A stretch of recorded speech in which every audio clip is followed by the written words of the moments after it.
been going over some piano exercises, and I'm just noticing some things that are kind of interesting, so I wanted to share them in regards to how they relate to this instrument. Like the first thing is most of the time you're running like a half note click and then running 16ths, so it feels like 30 seconds, which is good for time feel, organic pocket, you know, rather than like having this metronome give you all this information. So that was one thing that I'm noticing about these like classical piano techniques, is that the metronomic help is very wide. There's a lot of space in between. And then there are major scales patterns, you know, and so like what I tried to do regarding the major scale patterns, like the first exercise I think was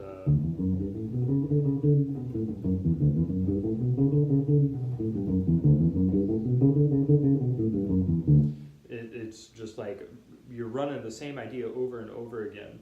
And so I'm trying to use like the nature of the instrument. The frets are smaller up here, not as much as a stretch is, right? And so I'm like trying to move my way down in order to like increase the scope of my hand.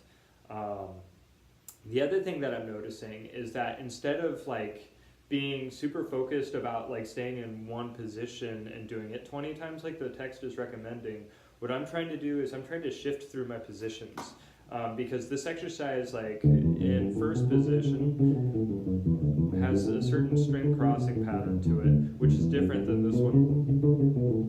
You can see that like I'm working my ring finger and my pinky a little bit differently, and in comparison to this one.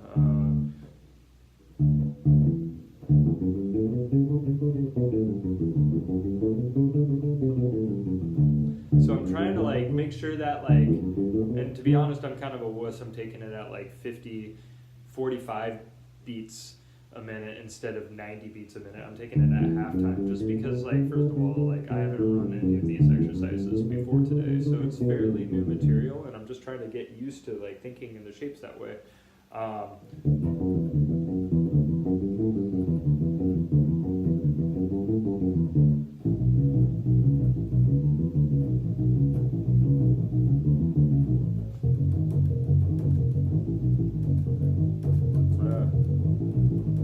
You know, and also like the response is a little bit different on each of the strings, and so trying to make sure that you're basing the exercise on each of the strings as well.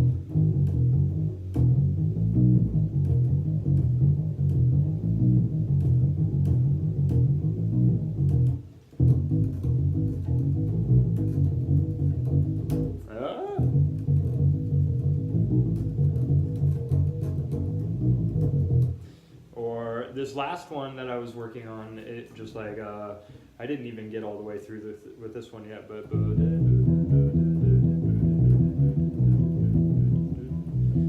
it was kicking my butt immediately. But like that's where I started really paying attention to like changing in positions, because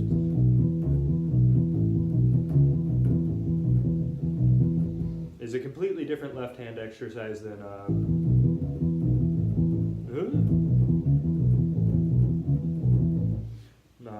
let's see here.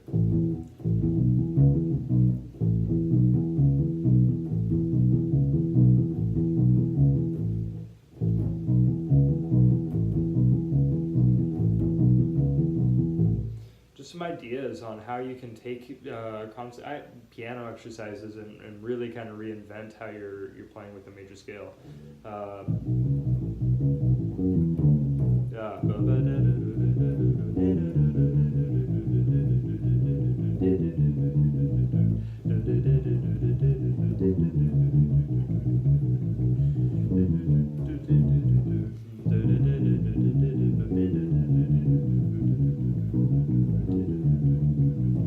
It's the curse of the bass player or the string player, I guess. You know, it's just like every exercise that you have on the piano has like 3 different forms here. So it's just like it's worthwhile investigating each of them and giving them each their own attention. Yeah, I'm gonna get back to work.